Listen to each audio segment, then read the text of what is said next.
This is an ad by BetterHelp. What's your perfect night?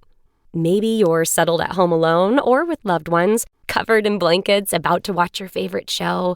It's cozy, it's calm, and you're ready for a perfect night in. Therapy can feel a bit like that, a place for comfort, a time when you replenish your energy and take care of yourself. And hey, you can even do it without leaving that same cozy couch. This season is the perfect time to give therapy a try, right from the comfort of home.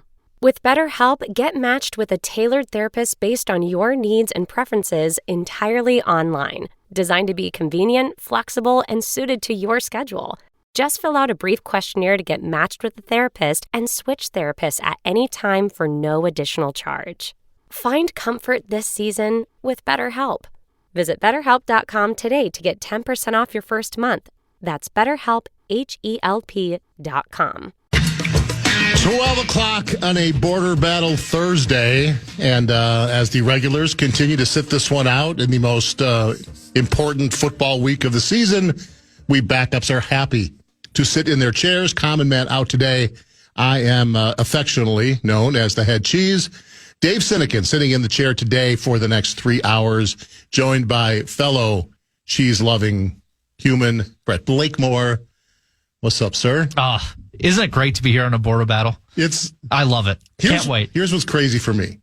This begins for me 9 hours of radio work between now and kickoff.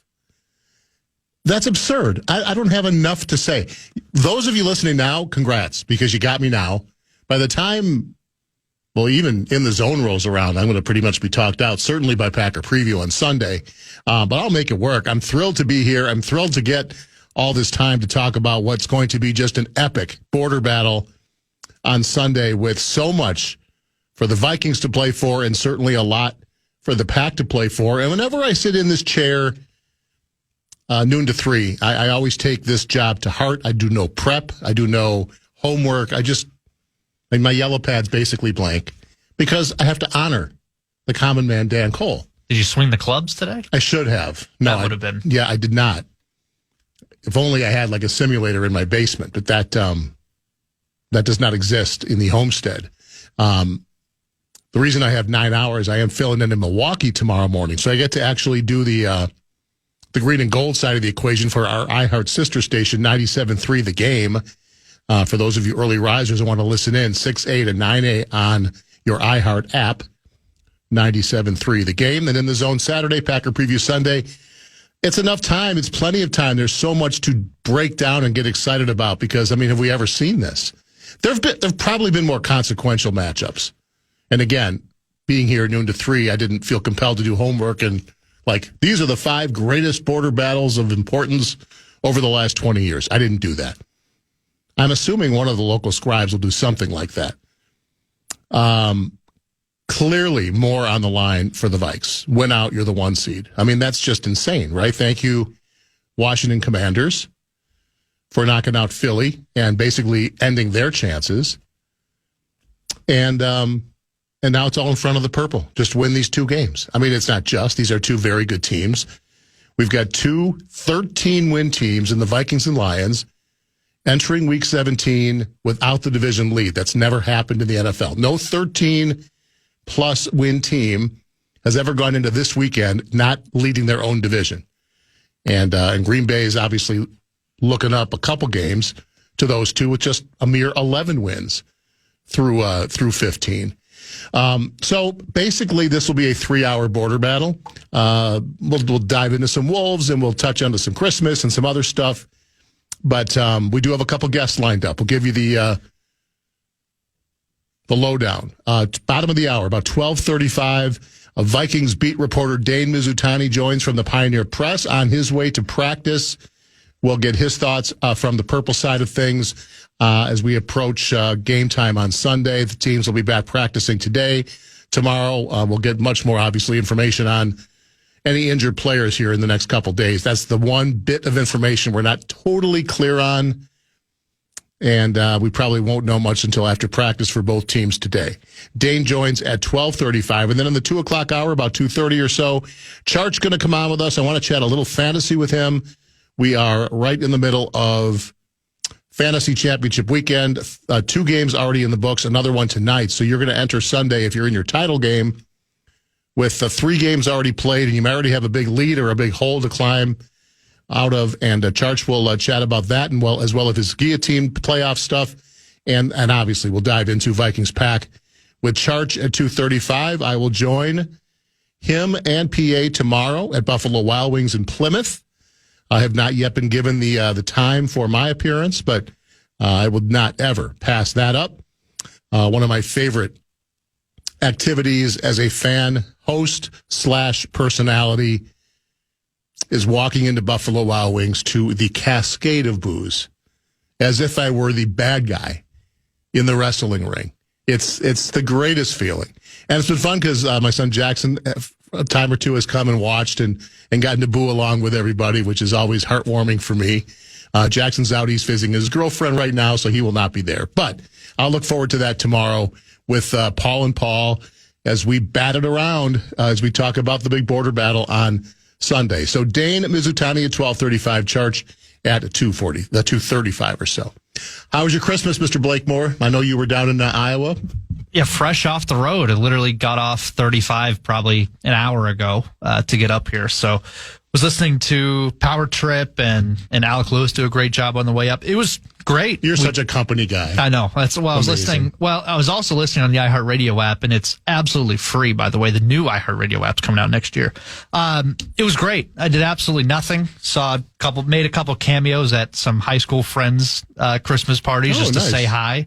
But that was it. I did that, and that's the way I like it. I don't need a big, Christmas ordeal. No gifts were exchanged because that's coming later. But it just sat, watched football, hung out with family, and that was about it. Which I think there's nothing more you could ask for, in my opinion. No gifts were exchanged. That's coming later. So yes. We celebrated New Year's for gift giving? Yeah. Or? So long story short, because no one really cares, but sister lives in Arizona.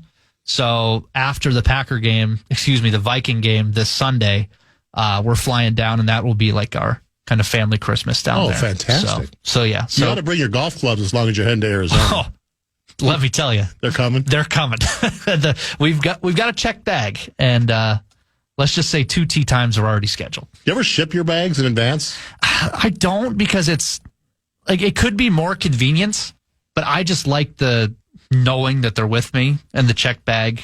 Once you have the little metal umbrella that keeps your club safe, you're pretty much good. Yeah. So as long as you don't mind waiting at baggage claim. If you have no other bags, it could be kind of a hassle. Well, especially when you go to Phoenix, there's like a whole line of people just waiting for their golf clubs every single flight. Right. So it's not like here where you just have the oversized bag department where there's like one guy hanging out waiting for his skis to come out or something. Yeah, Sky Harbor I think they have like their own section of like, here's where the golf clubs come out. Right. Yeah, that's how many people there do that. That sounds outstanding. That sounds, to be able to get out and knock them around the holidays, that's as good as it gets.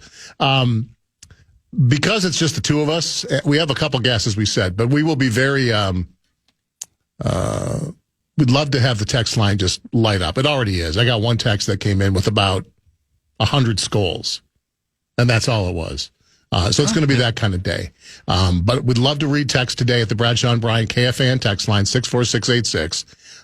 We'll take calls as well, 800-320-5326. And we will touch on the Timberwolves, because there was NBA action yesterday. You may not be old enough to remember when Christmas Day was dominated by the NBA. That was typically what sports-minded people would watch on Christmas Day. There were 5 Christmas Day games. It's always a big deal if your team was selected as one of the 10 teams to play on Christmas Day, as the Wolves were this season. But the NFL, as you figured they would do eventually, decided, well, as long as it's not on a Tuesday, that might be the one day we can't do it. But a Wednesday we could make work. And the only way they made it work was by the 4 teams that had played the previous Saturday had at least enough time in their minds to play again on Wednesday. The next 4 Christmases fall on Thursday, Friday, Saturday, Monday. That means triple headers, right? I mean, enough of this afternoons are fine. We'll give the NBA the night. No. They're going to give, Netflix, the deal goes for 2 more years, I think. And I don't know if it's like 2 games or if it's you get Christmas and we'll figure out how many. I mean, they're paying they paid $150 million per game. Per game. Imagine if you're like Noah Eagle, who did the Ravens game. Reports are that, they brought in like dozens of talent for these 2 games, right? If you count the pregame shows and postgame shows and the on-air staff, there was dozens of people they're paying. And the range they paid these guys and gals were high 5 figures to low 6 figures. So the play-by-play and analysts of the games figure in the low 6-figure range. So your guy like Noah Eagle, his star is rising and his dad's great and he's great. Sounds just like Jim Nantz. He's like 20 and he sounds like Jim Nantz. Probably made like $200,000 to call a game. And the Mina Kimes of the world, the Kay Adams of the world, they probably made, $100,000, $8,500 for a day's work. So everyone loves the streaming thing unless you don't want to pay for football, which most of us don't. But nobody really cares about most of us. Reality is streaming is going to be the future. We will see a Super Bowl streamed on Netflix, I would say, in the next 15 years. It might be a lot sooner. Yeah. Might be a whole lot sooner. But that day is coming. And I'm saying Netflix. It could be Amazon. It's going to be an insane amount of money that one of those streaming giants decides to pay. Netflix's results, it was the second most popular live title that they've ever had. I'm assuming the Jake Paul fight was number 1. They had viewers from more than 200 countries watching NFL football yesterday. There are 282 million subscribers worldwide of Netflix. I did the math. Just take 280 million. What's the average? $25 a month? Now, I might have lost some zeros here because, like, when you do it on your calculator and you do, 280 million times 25, it just laughs at you like, this is a phone. I can only go so many characters. Stop.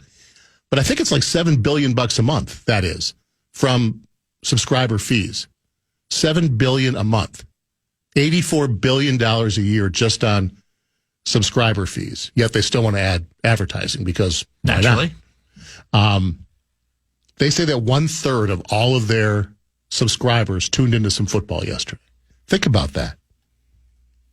It was fine for me because after the fight, we were worried that, oh boy, we're going to watch a buffering circle the whole time.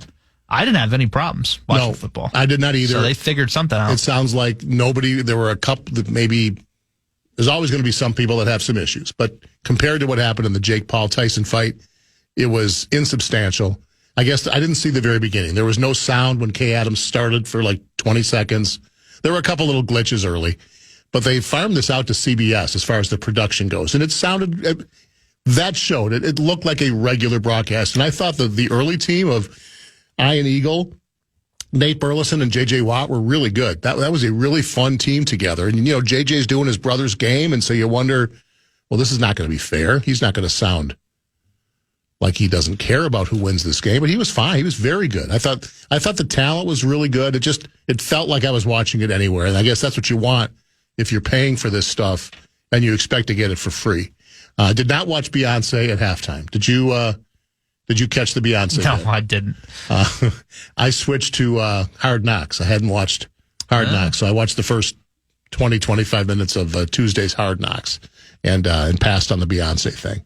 But yes, I think we all know that is the future of NFL TV watching is going to be through streaming services, and I have not seen the ratings yet compared to the NBA. I'm sure the NBA numbers were completely dwarfed, all-time lows.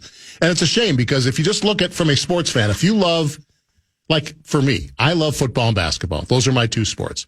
So it's a complete buffet for me on Christmas Day. And the games were so much more intriguing. And I know it's 1 of 82 versus 1 of 17 and all that. And I'm a old-timer that enjoys watching the NBA on Christmas. But from the first game, which Spurs Knicks came down to the wire and Wemby was spectacular, to Wolves, Matt. Head over to NFLshop.com for the largest collection of officially licensed gear from all your favorite brands. NFL Shop is your ultimate gifting destination for jerseys, t-shirts, headwear, and more. Take your game day style to the next level with the best selection of NFL gear anywhere. Show off your team pride this holiday season with styles fit for the whole family. To shop now, go to NFLshop.com. And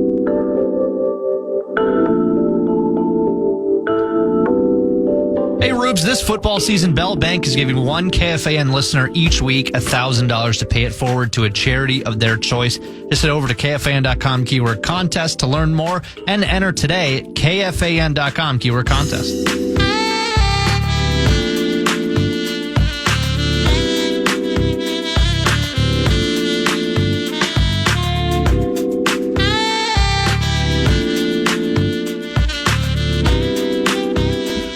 For the day after Christmas, the Bradshaw and Bryant KFAN text line's awfully salty on a Thursday of Border Battle Week. No. Isn't this like the week of love? Like, can't we just all get along for a week? It's Christmas time, right? Man, I can't wait to dive into some of these texts, which we will do. Even though one texter said that question was for Brett because Dave won't read the text line. It's not that. I just can't do three things at once necessarily. I'll get to them. And there's some great ones and some really interesting questions that we will get to. I do want to chat a bit about the Wolves and their performance yesterday. Kind of a familiar script. Get out to a lead. Offense looks good. Everything's flowing. And then the fourth quarter hits, and it's as if a bunch of imposters take the court wearing the same numbers as the Wolves players we saw for the first three quarters. Everything stops. It's either Randall playing hero ball, Ant playing hero ball, everybody else standing around in the corners and up top just waiting for them to do something. And it's ugly basketball. And it very nearly cost the Wolves, who led by 28 points.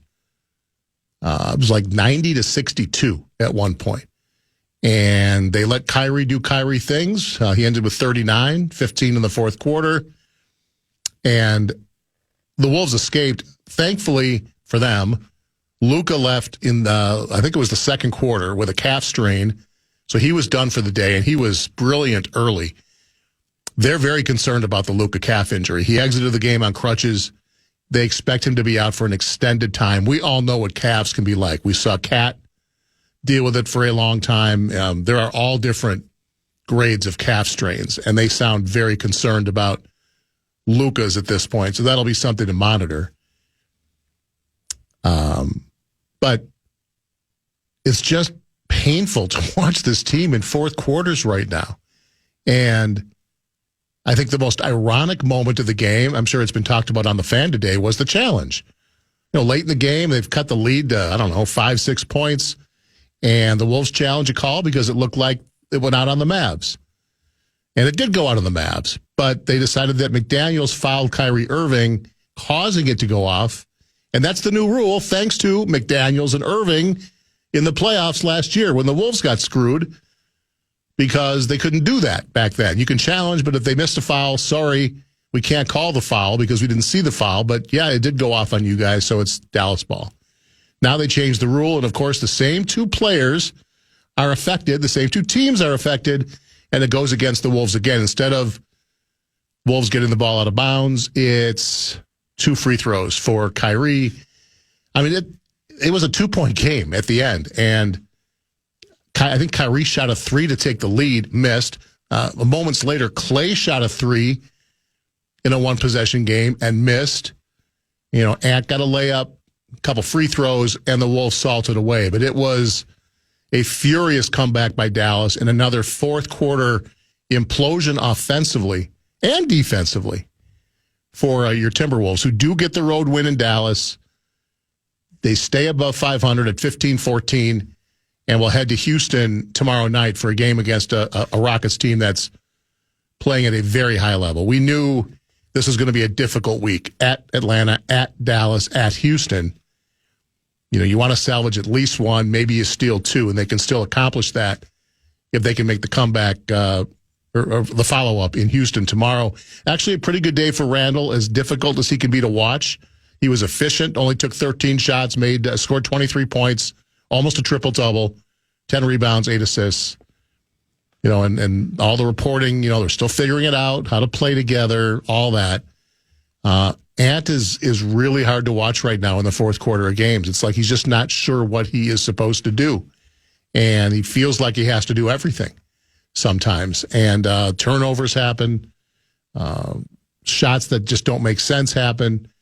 And so it's still very much a work in progress. And I think most Wolf fans still believe that the ultimate play here is that Randall will not be a part of this team down the road. Whether it's this season, whether it's in the offseason, does have the player option. But as they configure this team around Ant for the next, what the vision is for the next 3 or 4 seasons, I think a lot of us still find it hard to picture Julius Randle being a part of that team and that rotation. Got a text, if I can scroll down. That is the problem with doing weekdays. You know, on the weekends, we get texts, but I don't ever have to like scroll to find the one that I want to read. During the week, you do have to scroll down just a bit. You got to star them. Yeah, I don't know how to do that. Matt in St. Paul. Dave, can you please reiterate that Cat wasn't traded for Julius Randle, but was instead traded out of salary cap necessity, meaning the opportunity to keep Alexander Walker and Nas beyond the season, that Randle is a movable asset and that Dante is a steal at his salary. Also, no one mentions Cat's injury history and is a big who's getting close to 30. Yeah, I know we can. It's a fresh reminder for those that just look at it like, well, why would you trade Cat for Randle? I mean, that just doesn't make sense. You were in the Western Conference Finals and Cat was an all-star and he's a very talented big with special talents, being a shooter. No, we all know that, but we also know he was making $220 million on this deal. And the new rules in the second apron mean good luck if you've got 3 guys making the max, which the Wolves would be dealing with. And you just cannot, you're not allowed to sign players.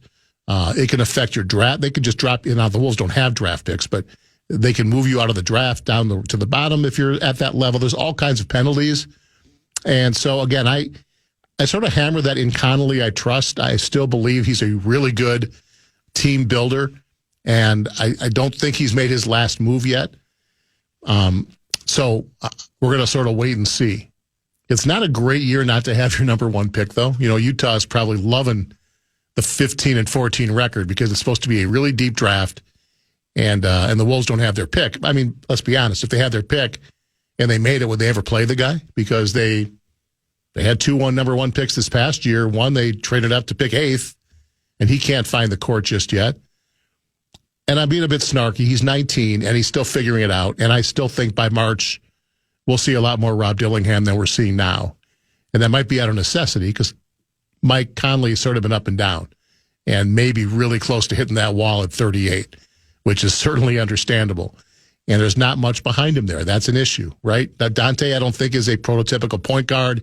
Dillingham is, but he's like, 5'11", 6 feet, $160. Like he's got to get a little stronger if you want to count on him to give you heavy minutes, play strong defense, and be a rotation player. And I think he will be that.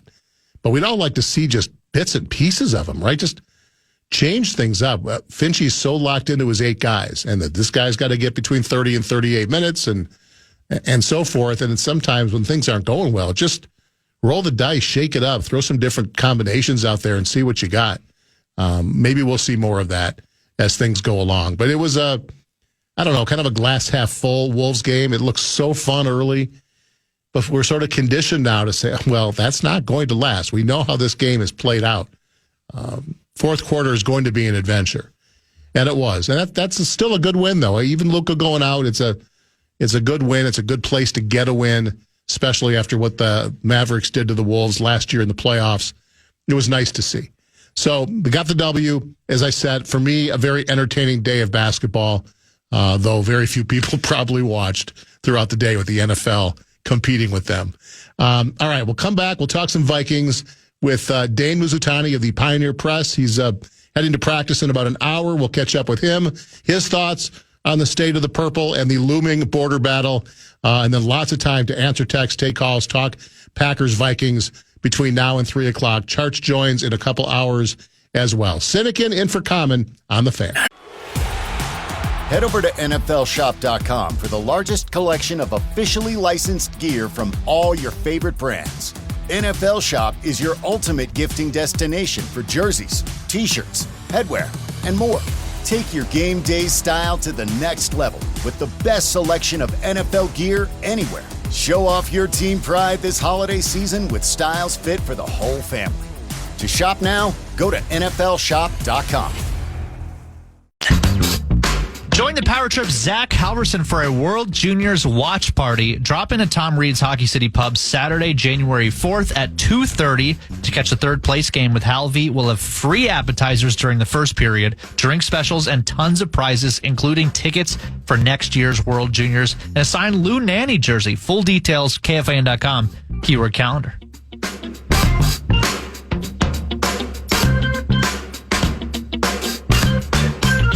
We're back. It's the program on a Christmas week Thursday. Dave Sinykin in for Common today with you till 3 o'clock. Guardsy will be running the big ticket show at 3 o'clock following me today. And very happy to welcome for some border battle conversation Dane Mizutani, who covers the Vikings for the Pioneer Press, kind enough to join on his way to a TCO for Vikings practice. Dane, nice to meet you. Thank you for giving us a few minutes. How we doing? I'm good, Dave. How was your Christmas? Really nice. A lot of sports watched. Yeah, very, very festive. How about you? Good time with the family? Do you have family here? Or? Yeah. Yeah? No family here, but just went over to the girlfriend's house and just laid on the couch, watched some football. Exactly. Nice to just kick back and relax for 24 hours before we get back to the grind. Yeah, beautiful. That's not a bad way to go. All right, so you're on your way to TCO. Is there anything injury-wise you're looking to learn? You know, with all Christmas and everything, I got to get my mind straight now on who's healthy, who isn't. Are there any lingering injury concerns that you're going to be watching out for when you head to the facility later today?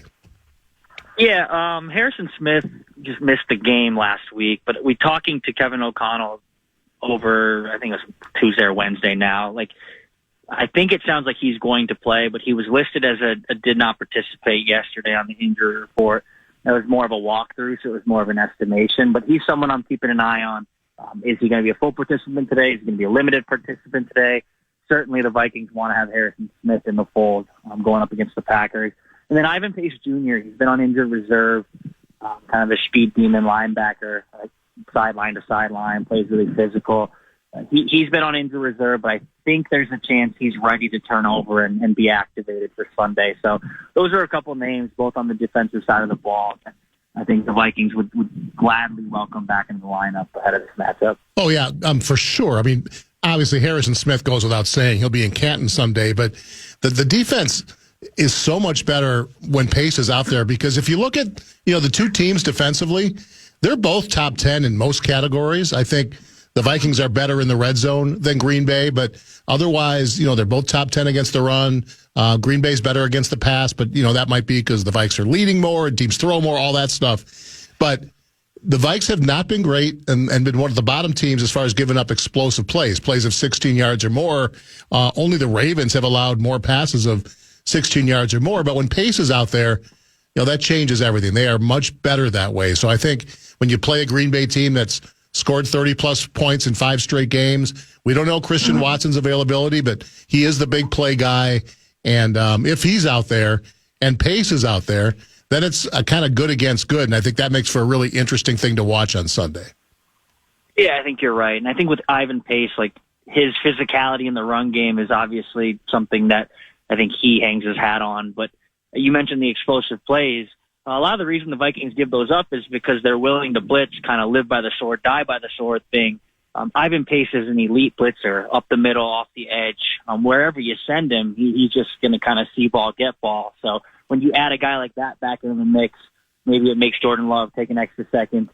Maybe it prevents him from pushing the ball downfield. So that's why I think he's such an important person in this matchup. And then obviously, Josh Jacobs is a load, so you want to be at full strength when you're going up against a guy like him. No doubt. The first matchup was so long ago, week 4. There was a game where Jordan Love was coming back from the injury. Vikings come out and just just destroy the Pack early, take the giant lead.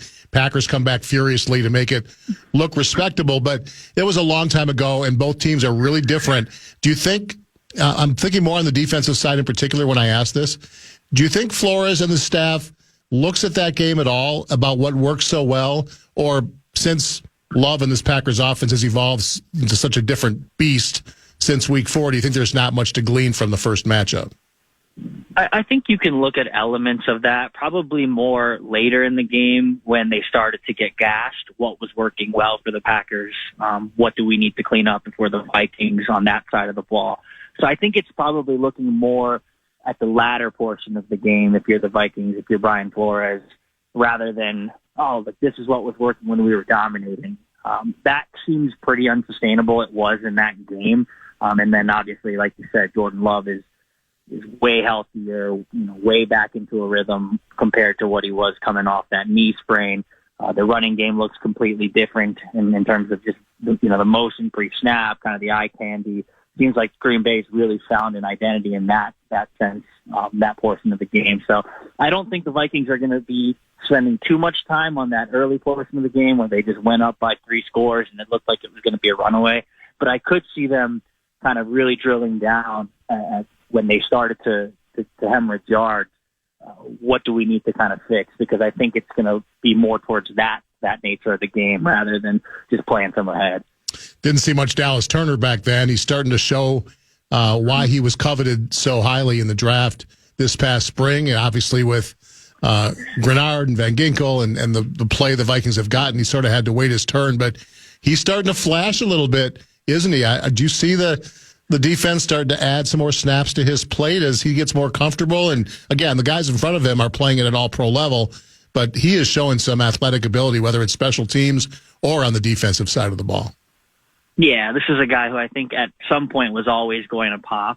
But when you trade as much as you did to go up and get Dallas Turner and you're selected in the first round, it's the nature of the beast in the social media age. People want that instant gratification. They want that impact right away.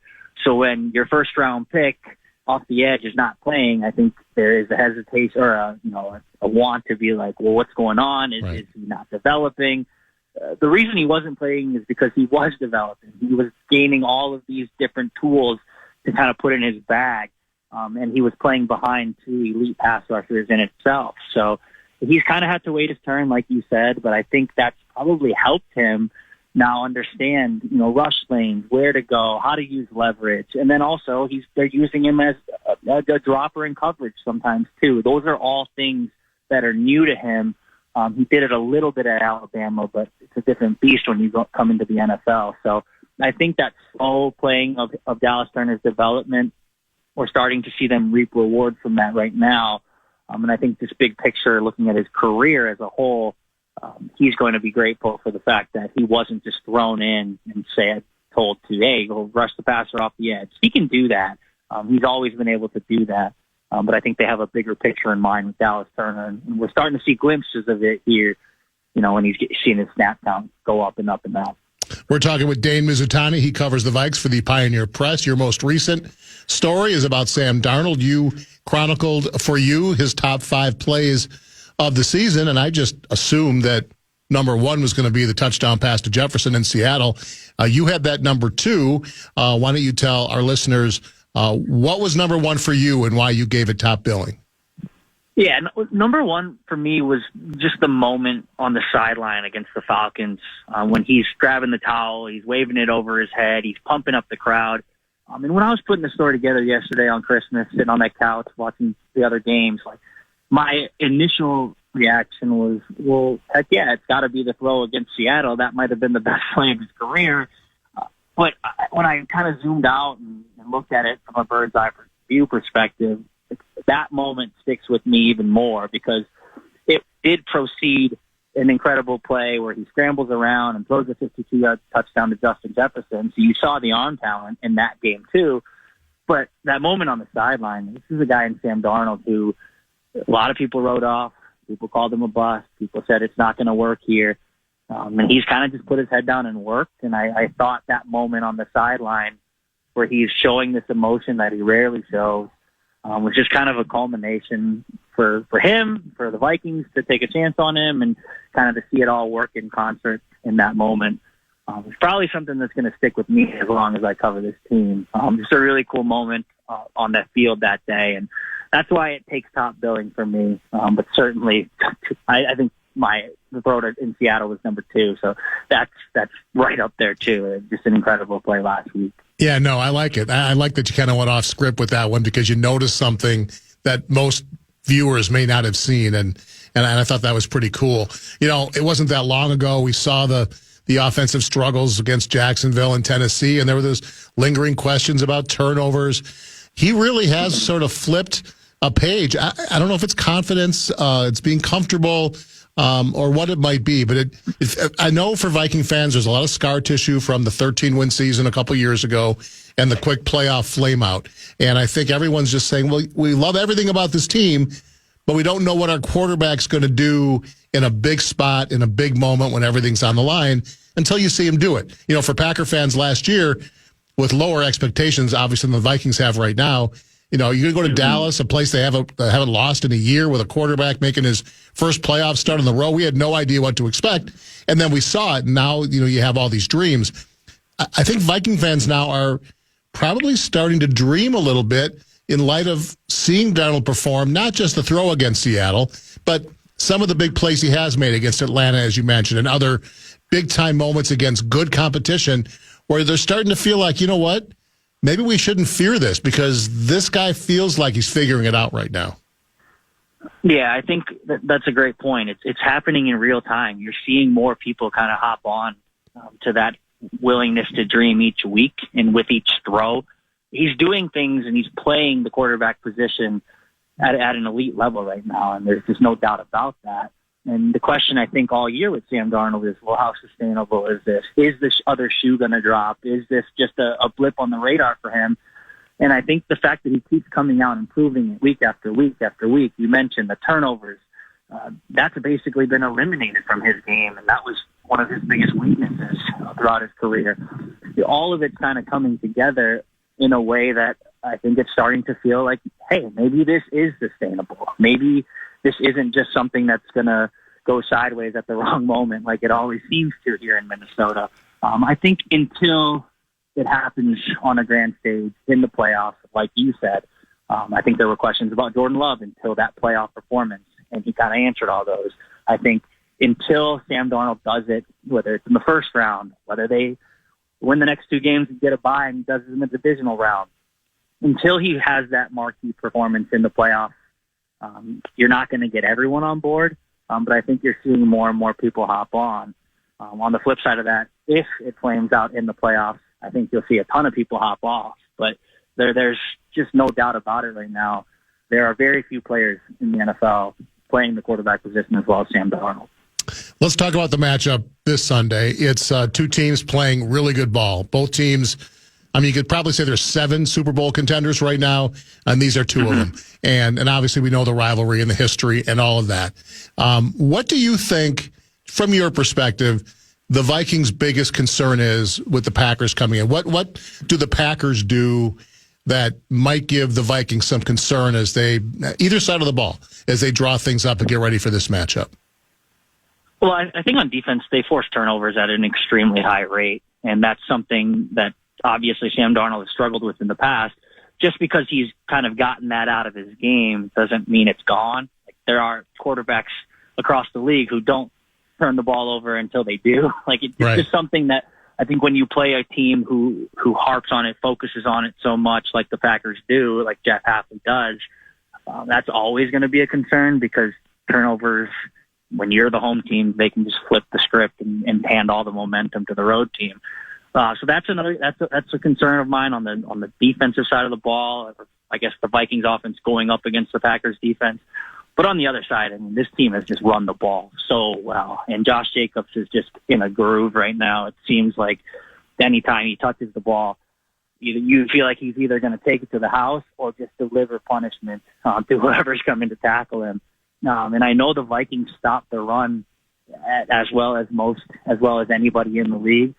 But generally speaking, you get a team who runs the ball really well. You get a team who stops the run really well. the team who runs the ball really well, I think usually comes out on top in that matchup. So if the Vikings cannot stop the run, they will not win this game. So I think it's something that they have to focus on. They have to understand. And you got glimpses of that when we talked to Brian Flores this week. He was asked about tackling.